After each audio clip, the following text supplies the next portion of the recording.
ton parcours en soins infirmiers commence là où tu es, une série podcast de la HESSO. Faut y aller parce que plus on réfléchit, plus on va trouver des situations où on se dit non mais en fait ça va être trop dur, faut pas que j'y aille. Mais en fin de compte, quand on est dans le bain, on arrive à affronter toutes les difficultés. Et puis quand je suis en stage maintenant, je me sens plus vraiment étudiante. Des fois je me dis en fait peut-être que moi aussi je suis infirmière. Quand on a un rêve, à mon avis, il faut surtout pas le lâcher. La preuve en est que d'être partie de chauffeur poids lourd à infirmière, c'est un parcours qui est quand même admirable. Être parent et suivre une formation de niveau bachelor en soins infirmiers. La chose paraît insurmontable. Et pourtant, chaque année, des étudiantes et des étudiants concilient vie de famille et parcours en soins infirmiers sans sacrifier à leur vie privée ou à leurs objectifs professionnels. Dans cet épisode, 2 étudiantes en bachelor racontent leur expérience. À leur côté, un expert nous éclaire sur la manière dont les HES accompagnent leur chemin vers la réussite. 2e épisode, changer de cap, changer de vie. Alors, je m'appelle Cynthia Ackerman, je suis infirmière en première année, j'ai 48 ans et je suis maman solo de 5 enfants. Alors, j'ai une jeune fille de 19 ans et qui est handicapée mentale. J'ai une fille qui a 16 ans qui finit le cycle, des jumeaux de 14 ans et un petit qui a 12 ans. J'ai été chauffeur camion, poids lourd, et ensuite j'ai fait pendant 15 ans chauffeur de car. Ensuite, j'ai dû changer de métier parce que mon dos souffrait un petit peu. J'ai voulu travailler dans les soins, donc j'ai fait le CFC d'assistante médicale. Et c'est difficile à trouver du travail à mon âge parce qu'on coûte cher. Donc finalement, j'ai décidé d'accéder à mon rêve qui était déjà là depuis l'âge de 14 ans, celui de faire la HES afin de devenir infirmière. Et là, je me suis dit, à 48 ans, maintenant, c'est vraiment l'opportunité, le moment. Les enfants sont assez grands pour avoir moins besoin d'aide.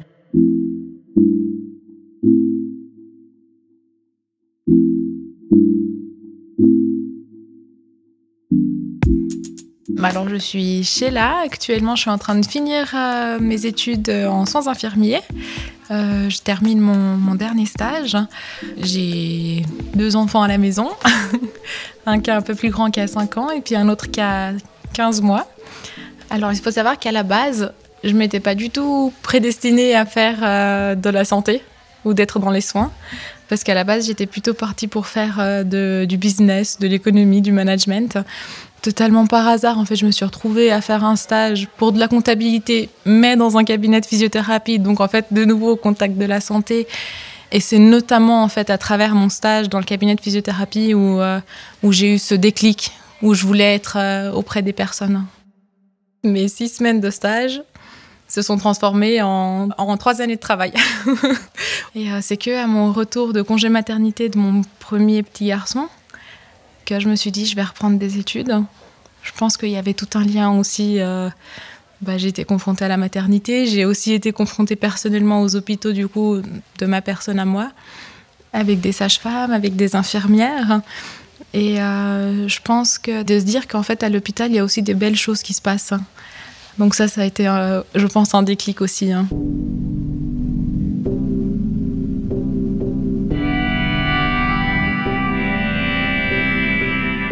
Il y a eu un déclic cette année des 48 ans ? Alors le déclic, c'est que le canton du Valais a proposé de payer l'admission sur dossier. Et pour moi, en tant que maman solo, c'était pas possible de payer 3 000 francs. Et j'étais presque sûre d'arriver. Alors je me suis donné ces moyens. Et puis, grâce à l'État du Valais, ça m'a permis d'accéder à mon rêve. Et j'ai réussi haut la main et je me suis dit qu'il n'y avait aucune raison que je n'y arrive pas, avec peut-être sûrement plus d'efforts qu'un jeune. Et finalement, je me suis rendu compte que non. Vous avez été soutenue par vos enfants à ce moment-là ? C'était assez sympathique parce qu'ils essayaient d'avoir des meilleures notes. Et moi, ça me donnait encore envie de travailler plus. J'avais aucune peur. J'étais vraiment décidée, j'avais envie. Pour moi, je voyais vraiment pas l'intérêt de le faire en temps partiel parce que déjà c'est 4 ans et demi, c'est long. Et puis faire un jour de stage par semaine, c'est compliqué. Donc j'ai décidé de faire à temps complet.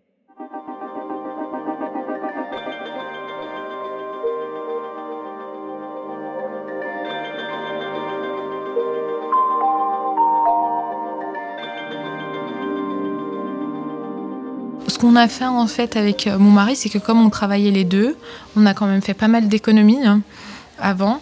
Du coup, ça nous a permis de quand même avoir, on va dire, une enveloppe financière plus ou moins sûre, même si elle n'était pas si sûre que ça, mais plus ou moins sûre pour continuer. Et avant de faire ça, moi je m'étais renseignée aussi sur toutes les aides financières qui existent en tant qu'étudiant, sur la possibilité d'avoir quand même un emploi plus ou moins stable ou plus ou moins fréquent quand on est étudiant. Je me souviens, je m'étais fait tout un budget sur Excel avec les dépenses, ce qu'on peut économiser ou pas. Et c'est comme ça que je m'étais lancée. Comment est-ce que je me suis préparée ? Alors c'est vrai qu'au début, je me disais, quand on est dans le monde du travail, on a une autre routine. On finit notre journée de travail, on rentre à la maison, on est plus tranquille, on est posé. Mais je pense que, personnellement, je savais vraiment que je voulais prendre soin des personnes. Et je pense que cette motivation m'a quand même pas mal aidée.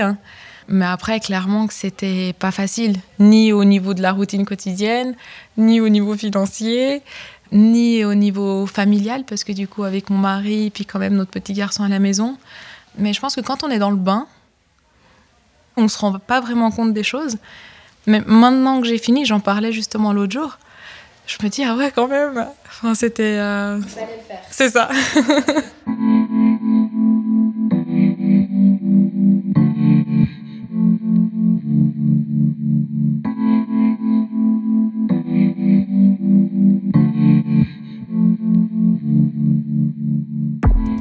Est-ce que vous vous réservez des temps pour pouvoir décompresser et prendre soin de vous ?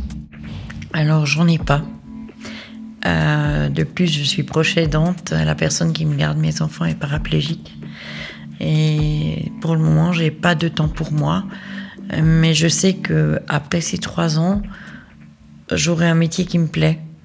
J'aurai possibilité peut-être de travailler à 80% au lieu de devoir faire un 100%. Je serai plus disponible pour mes enfants qui en auront vraiment besoin à cet âge-là. Et aussi, je pense que quand on veut quelque chose, on peut faire tous les sacrifices qu'il faut. Le seul sacrifice que je ferai jamais, c'est celui de ne pas être disponible pour mes enfants. Quel est le bilan de cette reconversion professionnelle jusqu'ici ? Alors pour moi, le bilan est très positif parce que je vais enfin pouvoir faire ce que j'ai toujours voulu faire. Je révise déjà beaucoup pour les examens qu'il y aura au mois de décembre et je me prépare déjà pour mon stage également. Mais c'est que du bénéfice, que des avantages. Et quand j'en ai parlé dans mon entourage, tout le monde m'a dit « mais c'est fait pour toi, c'est le moment, c'est une chance qui risque de pas se représenter, on ne sait pas ». Voilà, donc il faut saisir la balle au bon. Et j'ai décidé que maintenant, il fallait aussi que je fasse un peu les choses pour moi. Et quand on a un rêve, à mon avis, il faut surtout pas le lâcher. La preuve en est que si on veut, on peut.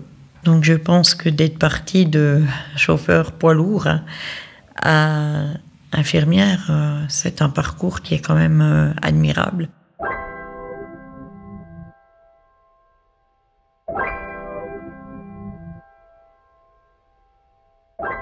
Alors il faut oser parce qu'en fait, déjà c'est un métier passionnant, magnifique. Et je pense qu'à tout âge, on peut apprendre, on apprend toujours. Notre connaissance de la vie fait qu'il y a des choses qui sont plus faciles à apprendre. Il y a d'autres choses qui sont plus difficiles, mais nous apportons aux jeunes et les jeunes nous apportent aussi beaucoup. Donc c'est une complémentarité, c'est quelque chose d'assez sympathique à vivre. Et puis, ce que j'ai adoré, c'est qu'en fait, je leur ai dit dès le début, j'aimerais bien qu'on se tutoie, que vous me considériez vraiment comme une écolière, comme vous. Et ça a bien passé, on passe des bons moments, les repas ensemble, enfin, tout est agréable. Et surtout, ils m'aident beaucoup au niveau informatique, parce que j'ai beaucoup de peine. Tout est en format numérique en fait. Donc on n'a pas le choix que de s'y mettre. Alors pour moi c'est un peu compliqué, mais je trouve toujours quelqu'un qui passe un petit moment pour m'expliquer. Et les professeurs aussi sont beaucoup à l'écoute. Donc c'est parfait. Est-ce que si c'était à refaire ce choix de reconversion professionnelle, tu le referais? Ah oui, clairement. Clairement, à 100%. Ouais. Il faut se lancer, il faut y aller. Parce que plus on réfléchit, plus on va trouver de situations où on se dit non, mais en fait, ça va être trop dur, faut pas que j'y aille. Mais en fin de compte, quand on est dans le bain, on arrive à affronter toutes les difficultés et puis on avance gentiment. Et je pense aussi qu'on a l'avantage quand même d'être en Suisse, où on a quand même beaucoup de possibilités, que ce soit au niveau de la formation, au niveau financier. Clairement, il faut se l'avouer, c'est pas facile d'être étudiant, d'être parent si on a une famille, ou d'avoir déjà travaillé avant, d'habiter seul, et de se lancer dans une formation qui en plus ici est à plein temps. Mais on a vraiment la chance qu'en Suisse, il y a plein d'opportunités qui sont différentes. Mais je pense que réellement, plus on réfléchit, plus on se met de barrières, donc il faut juste y aller. Des fois, il faut baisser la tête et puis on y va. Est-ce que tu peux nous partager un moment fort, un moment clé que tu as vécu durant cette formation? Je suis en train de me dire, le moment le plus fort sur toute ma formation, c'est le dernier stage que je suis en train de faire maintenant. Parce qu'en fait, je me rends compte sur le terrain qu'au final, toutes les connaissances que j'ai acquises, j'arrive à les mettre en pratique. Et quand je suis en stage, maintenant, je me sens plus vraiment étudiante. Des fois, je me dis, en fait, peut-être que moi aussi, je suis infirmière.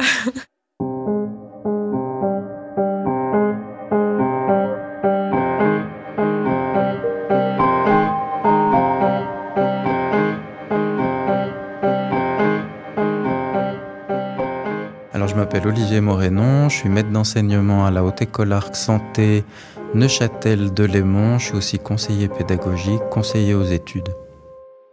On aura entendu dans cet épisode de témoignages de personnes en fait, qui se reconvertissent. Qu'est-ce que vous, notamment, ou qu'est-ce que, disons, l'accompagnement pédagogique peut faire pour les aider à développer une confiance peut-être dans cette nouvelle formation ? Pour aider les étudiants en reconversion professionnelle, dans justement apprendre ce nouveau métier d'étudiant sans que ça les fragilise complètement au point de s'arrêter, la première chose, je dirais que c'est à l'équipe pédagogique en fait de se mettre premièrement au point sur les différents types d'étudiants qu'on peut avoir en face de nous. C'est quelque chose que j'ai compris pas tout de suite quand j'ai commencé à enseigner. La grande dominante de personnes qu'on a dans une classe, ça va être des très jeunes et donc avec peut-être toute l'immaturité comportementale qui va avec, et du coup on a plutôt tendance à se concentrer sur ce genre de comportement et moins repérer les comportements des étudiants en reconversion qui peuvent vivre mal tout ce qui est petit recadrage de classe et puis aussi immaturité de leurs collègues, mais aussi ne pas se sentir forcément reconnus sur leur expérience précédente. Donc la deuxième chose, c'est quand on a des personnes un peu plus âgées, c'est de leur demander où est-ce qu'ils en sont avec cette thématique qui est abordée aujourd'hui. Et si ils ont déjà en fait de l'expérience, des connaissances, des histoires avec des personnes qui sont en lien avec ce qui est traité aujourd'hui, ne pas hésiter à les mettre en avant pour valoriser en fait ce qui a été acquis, puis peut-être repérer aussi pour eux ce qui va relever du progrès à faire. Puisque par exemple, nous on a souvent des personnes qui ont déjà le diplôme d'assistant en soins communautaires, qui intègrent la formation bachelor en soins infirmiers, et eux, ils ont appris à faire beaucoup de soins qui sont en lien avec la compétence infirmière. Mais le métier d'ASSC et le métier d'infirmier, c'est pas le même, c'est pas les mêmes responsabilités. ASSC signifie assistante ou assistant en soins et santé communautaire, soit les professionnels de la santé qualifiés possédant un CFC qui, sous la responsabilité du personnel infirmier, soignent et accompagnent des personnes de tous âges au quotidien ou durant une période de maladie. Et souvent, la première année, il y a beaucoup de déstabilisation sur le fait que, on nous fait réapprendre des trucs qu'on sait déjà. Et en même temps, eux, c'est peut-être pas sur ça qu'ils doivent progresser, mais c'est le changement de posture, le changement de responsabilité, tout ce qui va autour ce soin. d'être moins dans ce soin délégué par quelqu'un, mais plus en fait initier le soin, en avoir la responsabilité, mais aussi l'explication clinique qui va avec. Et donc du coup, nous, on doit être vigilant quand on encadre un étudiant plus âgé en reconversion. Ça va être compliqué pour lui d'avoir une personne qui a 10 ans de moins que lui et puis qui va venir lui apprendre comme un débutant, en fait, quelque chose qu'il sait peut-être déjà. Donc, plus on se met à leur niveau, plus eux aussi ils se détendent un peu. Et en termes de se détendre un peu, il y a aussi l'étudiant en reconversion. Comme il a travaillé précédemment, il sait encore plus pourquoi il est là.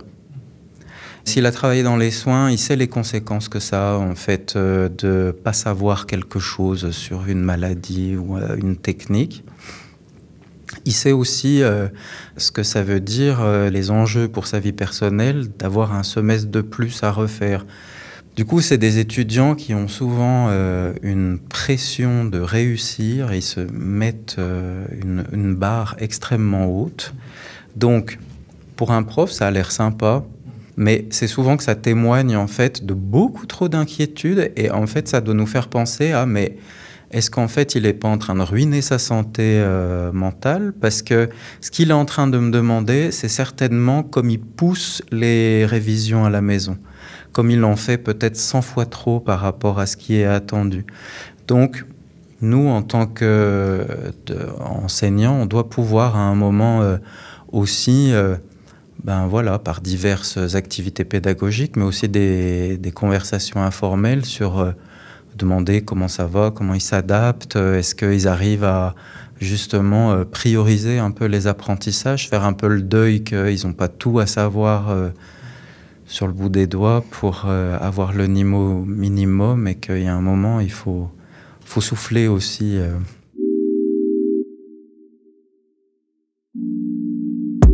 En tant que pédagogue, on doit avoir un peu de sens relationnel. C'est-à-dire que quand j'ai commencé à être enseignant, venant de la psychiatrie, je pense que j'avais bien sûr cette sensibilité plus particulière.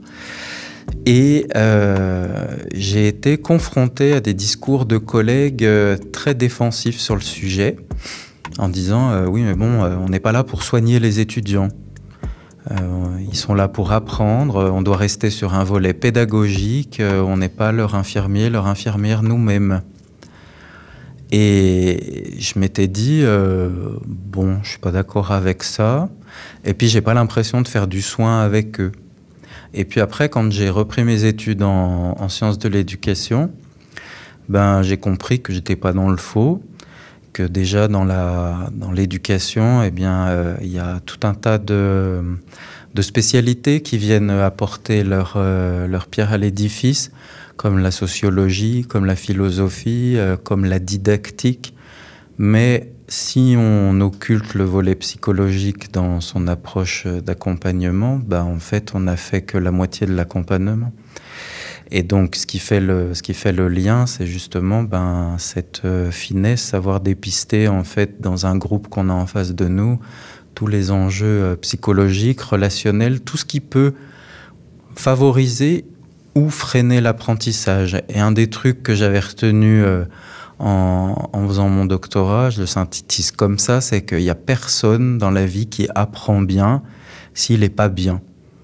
Et donc, parfois, dénouer une situation où on sent qu'une personne, elle est, comme diraient les plus jeunes, au bout de sa vie, c'est lui donner l'occasion de se remettre dans l'apprentissage juste derrière. Pas se dire, on se substitue à un professionnel de santé, mais au contraire, en fait, dans le travail d'infirmier, on a tous eu besoin, à un moment, de déverser ce qui se passait à la maison avec son conjoint qui nous cassait les pieds pour pouvoir se mettre dans le boulot. On n'est pas disponible aux autres, en fait, ou à l'apprentissage quel qu'il soit, si on n'est pas bien.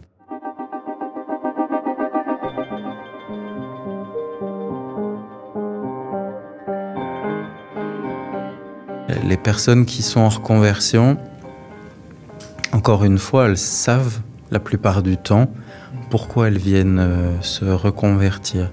il faut avoir envie en fait de se relancer dans 3 ans, d'être en cours avec des gamins, avoir aussi une autre vie à la maison qui nous attend. Il faut du courage.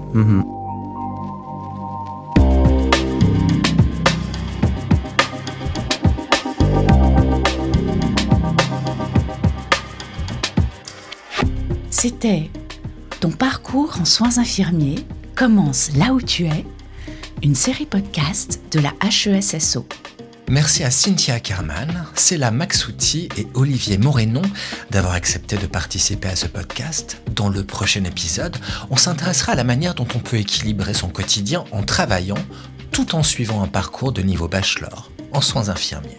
Pour plus d'informations sur la formation en soins infirmiers de la HESSO, rendez-vous sur le site outues.ch ou -tu-e.ch.